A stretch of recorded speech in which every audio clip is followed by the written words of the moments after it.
Tonight we look at the story that has been told about the murder of JonBenet Ramsey and why so many think her parents guilty, and what this tells us about the America she so briefly lived in.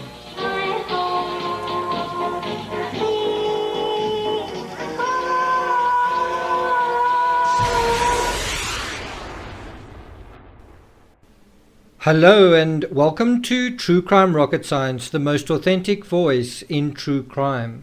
This is episode 44 in the ongoing series. As the cover title shows, we will be looking at the secret grand jury trial. We'll even be identifying and meeting some of the grand jurors, and we'll also be looking at the reasons for the Ramsey indictments. That is something that we get from a grand juror who basically spoke about why they voted the way they voted. In this episode, we're essentially going to be looking at two areas, and the one area is the grand jurors actually inspecting the Ramsey house, and then the other area is the reasons for the Ramsey indictment, Lou Smith's letter of resignation, and the aftermath, the very interesting and convoluted post-truth in the sort of immediate aftermath to the grand jury trial. Before we get to that, thank you to the 100 or 200 of you who've subscribed to the channel. If you haven't subscribed yet, click on the blue icon on the bottom right, like, share, leave a comment, and let's get started.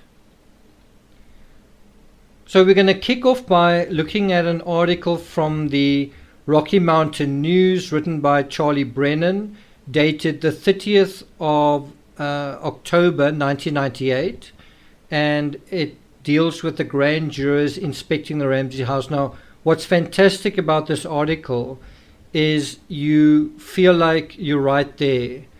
You are walking through the Ramsey home with these individuals. We know that house inside out, or many of us do.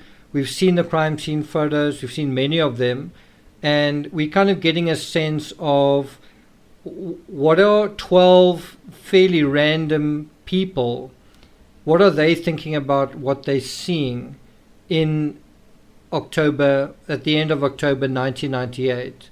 So at this point it was 19-20 months after the fact.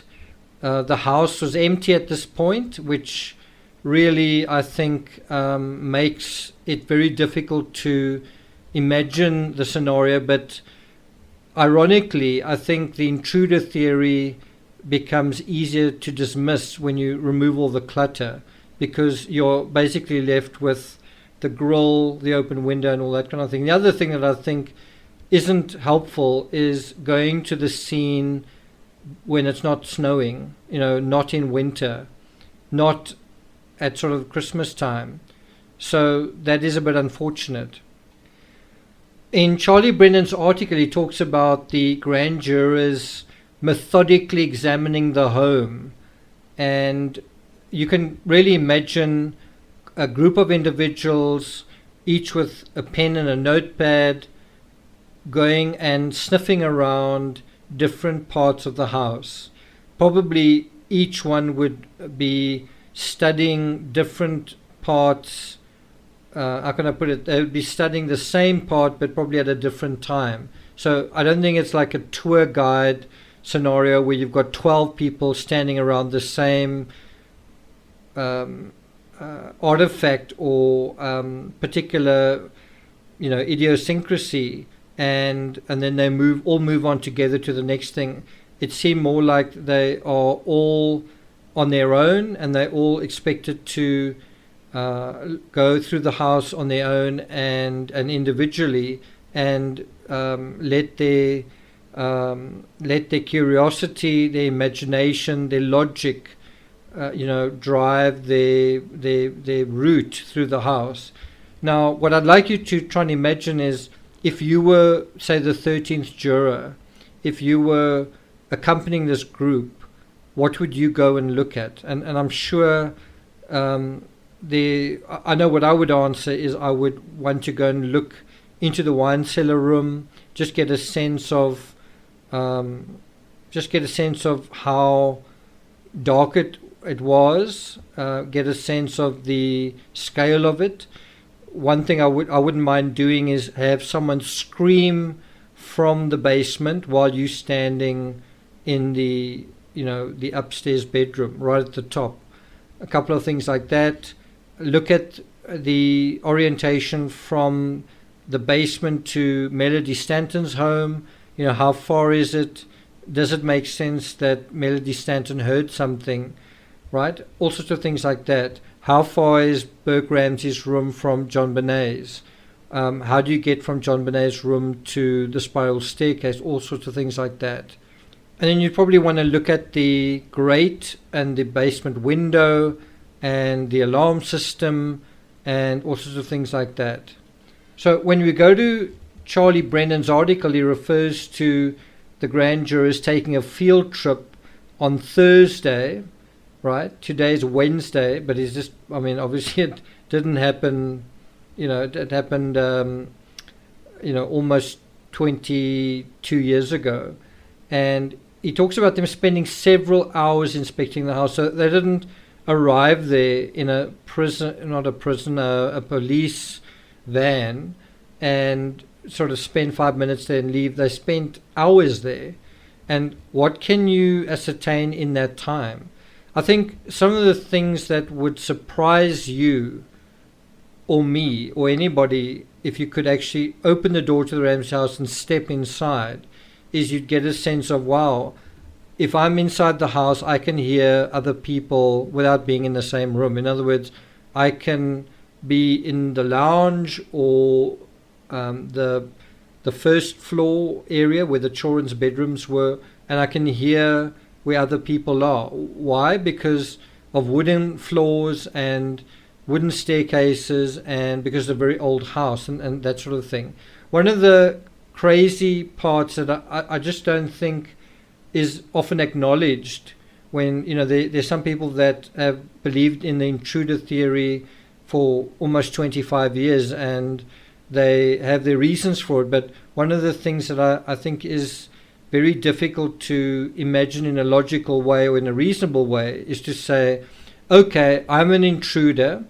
I'm going to break into this house basically on the busiest day of the year, right? In other words, in terms of this house, in terms of the people who live in this house, in terms of the family who are inside the house, I'm going to go inside that house to do some nefarious thing. And I'm going to choose to do it on the worst day of the year. So if I want to abduct this child, I'm going to do it when everyone is present in the house, not when John's away on a business trip or Patsy is fundraising somewhere or Burke is doing his Boy Scouts. I'm going to do it when everybody is present, right? And besides that, I'm going to have no qualms about walking around and, stepping on stairs that are going to creak. And the fact that I'm doing it on Christmas, I'm not worried at all about random children running around the house wanting to play with their Christmas gifts after hours. I'm not worried about that at all. I'm going to just walk into this house and do my thing, and I'm really not worried that anyone's going to catch me. Yeah, right. It's almost as absurd as an intruder wanting to do his thing on a birthday in a house where the full quota of family members are present, or on New Year's Day. There are far better opportunities to do something like that. And so in that sense, the intruder theory makes absolutely no sense, especially when you add the layers of, I'm going to spend an hour writing a ransom note, and I'm going to write a practice note, and I'm going to run around upstairs and downstairs, and I'm really not worried about anyone finding me. I'm also not worried about a dog barking when I'm there. Maybe he's there, maybe he's not. I'm not worried about it, really. Another problem with the intruder theory is you don't have an absolute smoking gun for the point of entry. The point of entry is this broken window, which Fleet White actually pointed out to John. And it's almost as if John then remembered the window. And what's quite interesting with a broken window is you've got a very wealthy family that they certainly don't lack for resources. And I think the fact that this window was broken for the length of time that it was, including in winter, shows a sense of, to some extent, neglect in terms of just the upkeep of the house. I mean, how long would you tolerate a broken window in your home? I would say, if it was me, I would probably fix it within 2 or 3 days at the most. And this broken window had gone on for months, hadn't it? And so you have a situation here where, for the intruder theory to work, you've got to have the intruder knowing about this broken window, something that's already broken, and using something that was done by somebody else rather than using any other point of access. And I think there were other alternatives. I mean, this was a house with 104 windows, and one of the easiest ways to get hold of JonBenet was theoretically through her balcony. You could have, if you're talking about the gymnastics of going down into the balcony, up the stairs to JonBenet's bedroom, you could avoid bumping into someone by going directly through a balcony window. And the police checked for that, and they found no footprints, no fingerprints, absolutely no evidence of someone. There was a layer of dust on the balcony, and so it was quite obvious that no one had really gone out onto the balcony. But that would have been a more sensible way to get in. Of course, what we don't know for sure, if the alarm was set, and the statement that John Ramsey made in his book was that he set the alarm, and we'll see in another episode, I think it's 47, where John Ramsey is actually asked on camera what he thinks about the indictments, and he talks about, yes, he did have neglect because he didn't set the alarm. That's how he sort of misinterprets the neglect issue. Now, obviously, we'll deal with episode 47 when we deal with episode 47, but while we're on the subject of John saying in that episode, saying to the reporter on camera, I mean, we've got the audio, he said, he should have set the alarm. Well, in their book, The Death of Innocence, on page 9, the bottom of page 9, he talks about leading Burke upstairs at 9:30, and he got him ready for bed, tucked him in, turned out the light. Then he went to his room on the 3rd floor, which they'd converted from an attic space to a master suite in 1993. He says Patsy was already in bed. Of course, there's the theory that Patsy never even went to bed that night. That's certainly the police theory. He says, I got ready, took a melatonin tablet to ensure a good night's sleep, set the alarm for 5:30 a.m. and read in bed for a short while before turning out the light. Obviously, when he says that, he means set the alarm clock. And then he says, unfortunately, I slept soundly.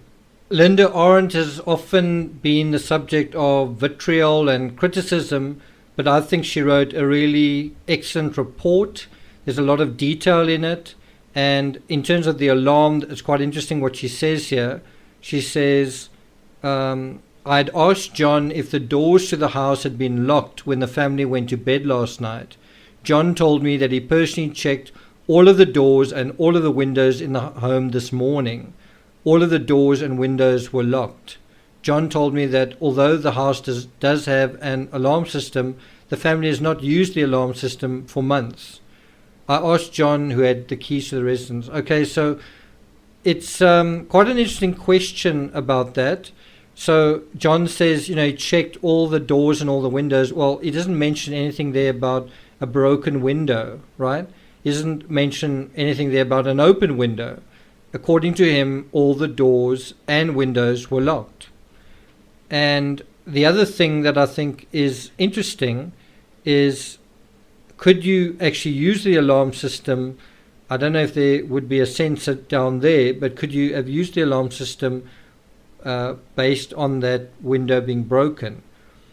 I think there's a counter-argument to the whole thing that they just didn't bother using an alarm system. I think there's a counter-argument to that, and the counter-argument is that the Ramseys, the entire family, were about to go on holiday, and so it would make sense to check that doors and windows were locked so that the next morning they didn't really need to do that, right?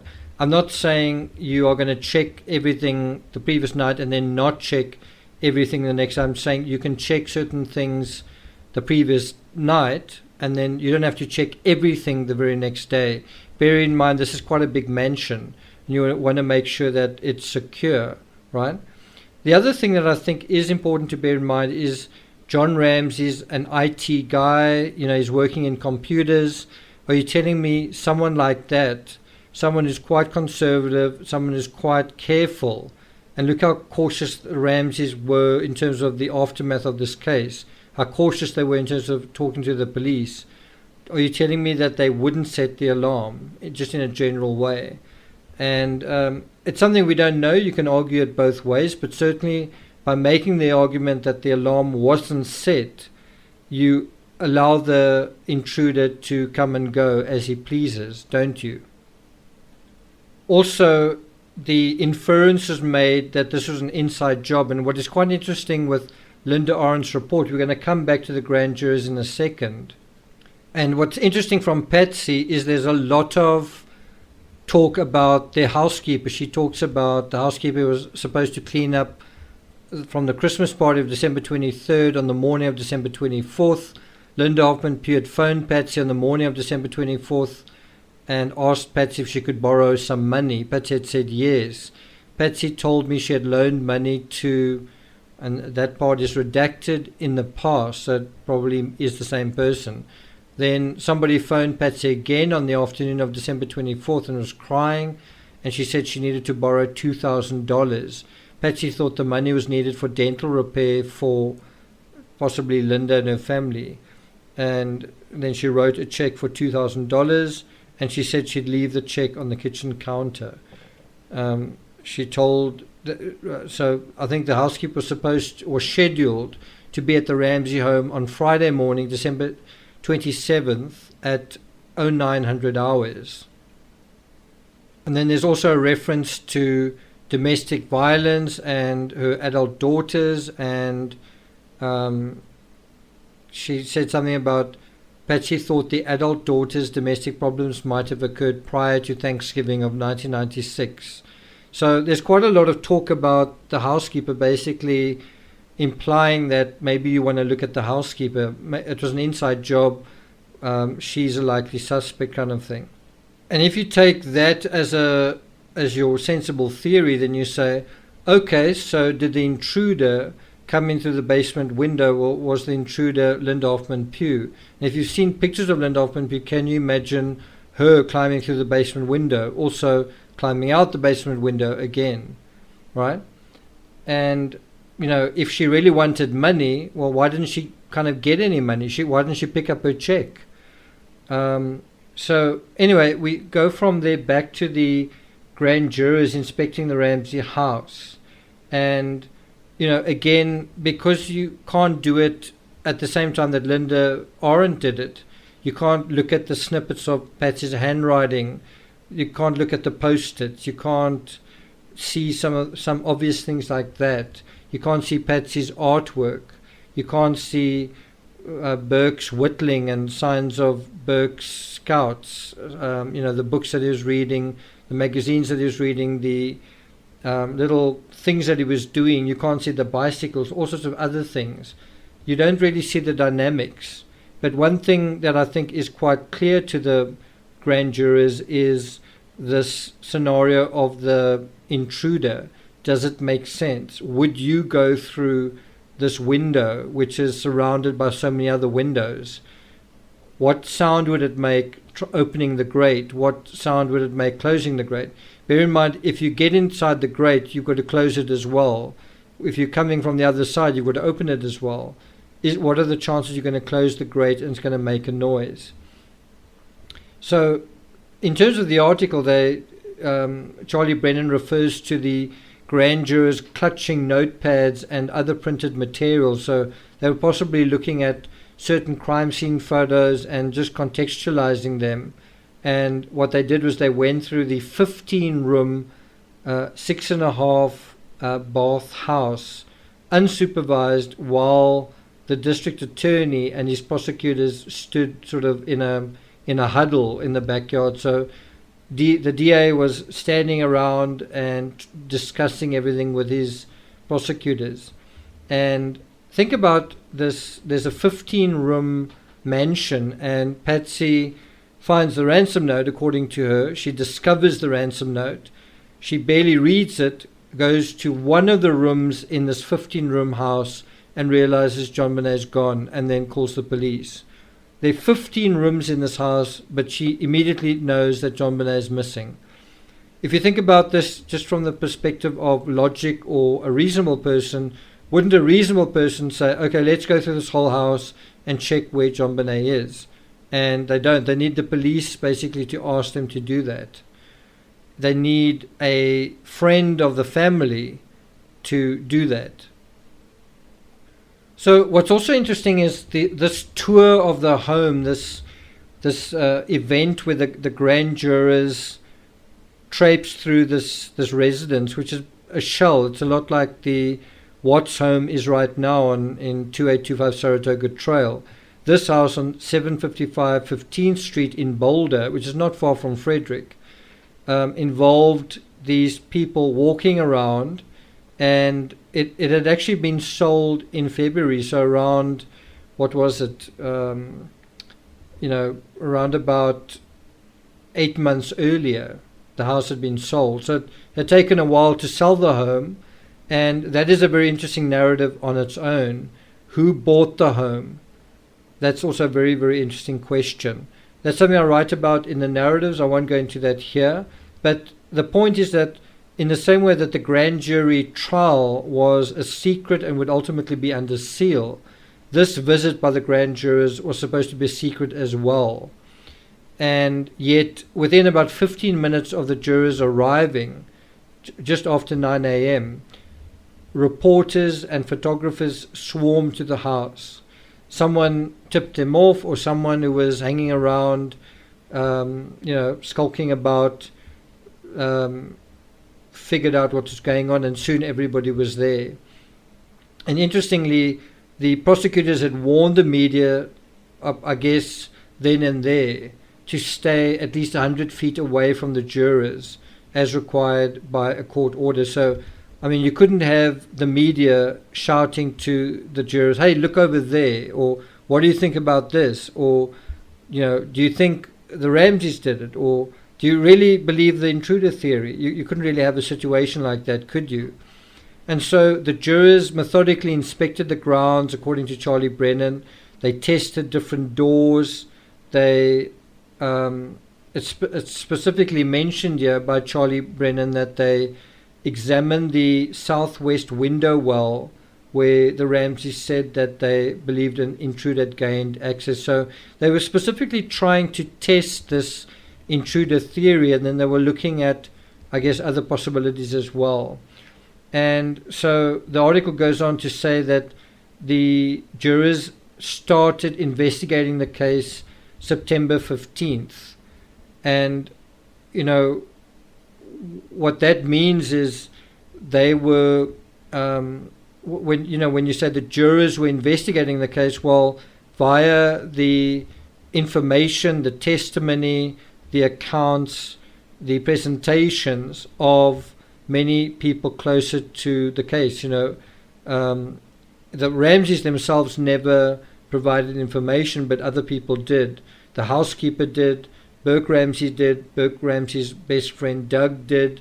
Doug's mother did. Lots of other people testified. Police officers. There were also obviously the Ramsey supporters, and then I think Lou Smith also presented his theory. So you had Lou Smith presenting his theory to the grand jurors, the intruder theory, and what did they think about that? Right. Interestingly, I don't think Steve Thomas, who just resigned, I don't think he got to testify at this grand jury trial, but his letter, I think, basically led to the grand jury trial happening. You can either say when it did. I don't know whether the grand jury trial even would have happened had Steve Thomas not thrown the grenade that he threw when he did, because at that time it was looking like nothing was going to happen. Other people who testified were Reverend Roland Hoverstock, the family minister, John and Barbara Fernie, Fleet White, and a lot of the other Ramsey friends. We actually know what Fleet White's position was on the Ramseys. Fleet White also wrote a bunch of letters, which are provided on Patreon, which is quite interesting. And so you've also got to consider these various individuals telling their stories to the grand jurors, including and especially, I think, the housekeeper. What is she relating about things like bedwetting and the laundry and the habits of the various individuals in the family? What is she revealing, right? So coming back to Charlie Brennan's article, and I'm not sure I agree with this, but it cites legal experts, quote unquote legal experts, saying that it's rare for a grand jury to visit a crime scene. Now, I've covered a couple of court cases, in my experience, and I've seen a couple of scenarios where the crime scene has been visited. And a good example is the Henry van Breda case. A South African ex-murderer, he was a student, 20 years old, who axed to death his family in a kind of a very privileged estate in Stellenbosch. And there it wasn't a grand jury, but it was just the court personnel, I guess you could say, the judge and other people. We don't have juries in South Africa. These people visited. You do have a judge and their assistants. Anyway, they visited the scene, and I believe the same thing happened in the Jason Roeder case, which also took place in Stellenbosch. You had the same thing happening. I think a big mistake in the Oscar Pistorius trial was that the judge didn't go and visit the house where the incident happened. I think that's very misunderstood and would have been very easy to do. Instead, they kind of brought the shower cubicle into the courtroom and the door as well. But I think they really should have taken the judge into Oscar's home. And in my very last book in that saga, I think I wrote about 14 books on the case. The very last book really studies and animates what happened in situ, in a lot of detail. And I think a question that is not asked enough in the Ramsey case is, where did this crime happen? And you might think it's a silly question, but it's arguably an extremely portentous question. What I mean by that is, if the crime happened in a particular room, that could directly implicate a certain person. So the Ramsey narrative is that JonBenet was taken from her bed, right? I don't think that happened. I don't think JonBenet slept that night in the same way that I don't think Patsy slept that night. But let's say JonBenet died in Burke's room. That would create a totally different dynamic, wouldn't it? Let's say JonBenet died in her parents' bedroom. That would make for a totally different dynamic, wouldn't it? Let's say JonBenet died in the kitchen. That would create a totally different dynamic, because it would mean, okay, she was up, who else was up? She wasn't sleeping, so what was she doing? And if she was up voluntarily, then wasn't with somebody that she knew, right? Can you see how if she didn't die in the basement but some other room, whatever that room was, if it wasn't the basement, could implicate a person, a family person? I'm not saying it does implicate them. I'm saying the pendulum starts to move away from an intruder. So if you think, for example, you consider, for example, that JonBenet that night intended to sleep in a room. In other words, the plan or what JonBenet wanted for herself that night was to sleep in a different room besides her bedroom, and then something happened in that bedroom. You're going to ask yourself, well, who else was in that bedroom? And did they see something? Did they know something? Or did they do something? So, coming back to Susan Brenner, who's talking about the grand jury visiting the crime scene, she's saying it's very unusual. I'm not sure if it is. She said in the article they don't normally do this because they normally don't have to. And, if you've got enough to indict, this is a quote from her, then you don't need to tour the house. And if you don't have enough to indict, touring the house is not going to do that. And then she says, but it can't hurt. I totally disagree with that, just because, first of all, we know that they did have enough to indict. The grand jury felt that they had enough to indict. In fact, not just once, there were multiple indictments, right, for multiple people. So that's the first point. I think the other point to make is you are talking about a very complex crime scene here. You are talking about a 15-room labyrinth, and it definitely is one of the most complicated crime scenes I've dealt with, just in terms of the scale of what you're talking about. I mean, if you compare the Ramsey house to the villa in the Amanda Knox case, it's a labyrinth compared to quite a simple setup. Of course, the villa also had a downstairs area which made it more complicated. I actually seem to remember that the jurors in the Amanda Knox case visited the crime scene as well. So I really don't think it's that unusual to do, and I do think it was justified in this case. I don't think you can look at it and say, well, they did it because they didn't have enough evidence. I think you could say they did it because there were two competing theories, and the jurors would need to be on site to sort of test it in their own minds.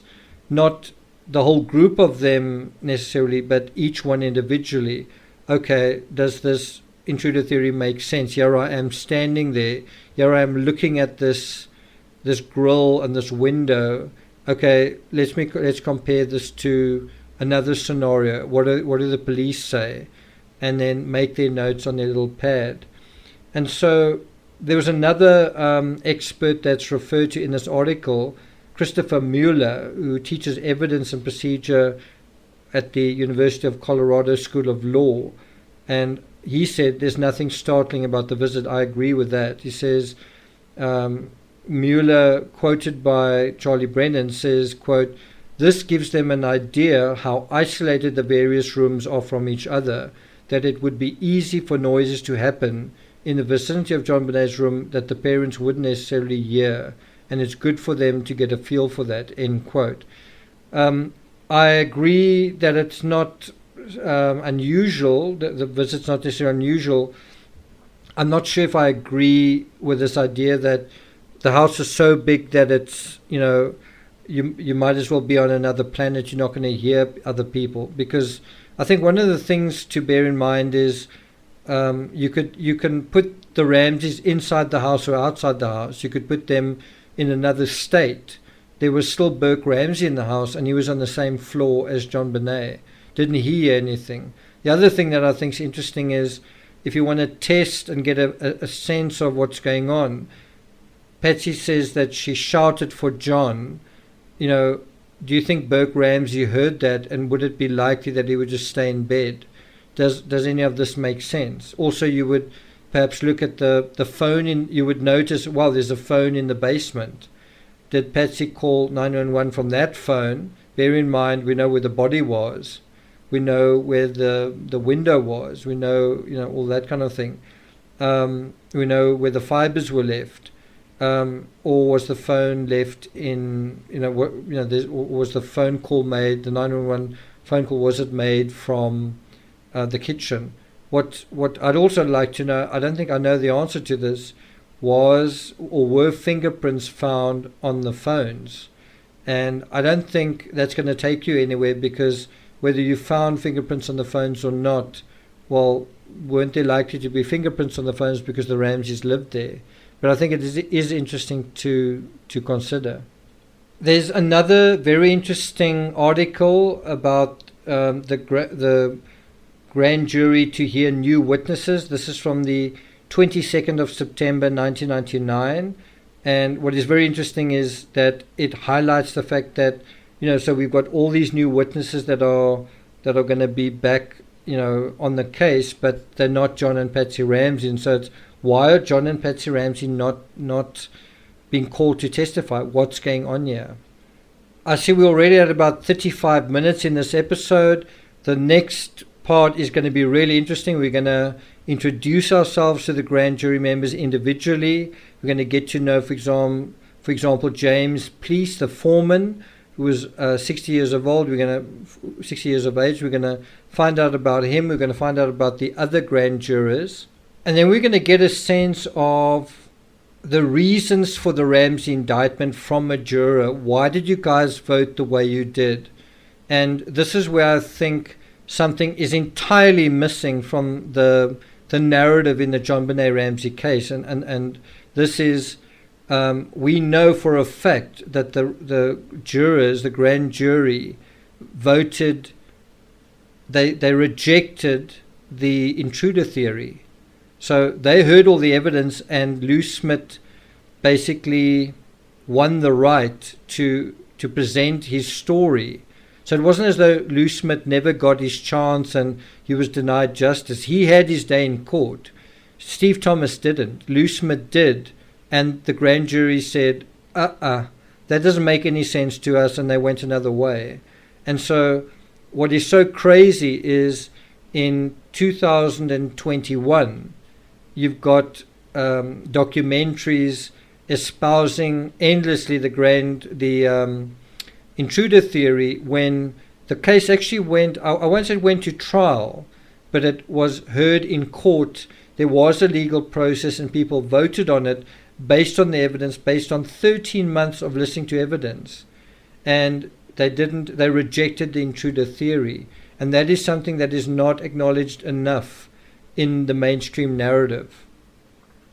I also think if you're going to say, there's been no justice in this case, and you're going to say, this case should have gone to trial, this grand jury thing that happened was, in a sense, a proxy for a trial, and we may not have known the result of this initially. We may have been misled, but in the fullness of time, we do know what happened, and the important thing is to repeat that, to reinforce it, to remember it, because there are a lot of people that are trying to make us forget that, trying to allow amnesia to set in, trying to muddy the waters, and trying to sort of concoct this whole DNA myth, which reconstitutes, which conjures the intruder back into being. And I just want to again just emphasize, the grand jury rejected the intruder theory, and weren't they in a position to do so? Weren't they in the best position to do so of all the people that we know of thus far? Because they were provided with all the evidence. They were provided with a defense case, and they were provided with a prosecution case. They listened to what the Ramsey supporters told them, and they listened to what some, and not the best candidates from Boulder PD, because they weren't actually allowed to testify. And even so, despite this, they saw reason to reject the intruder theory. Does that make sense?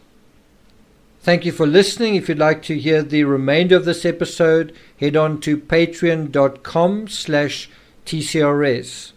And I'll see you guys next time. So there is a fascinating parallel to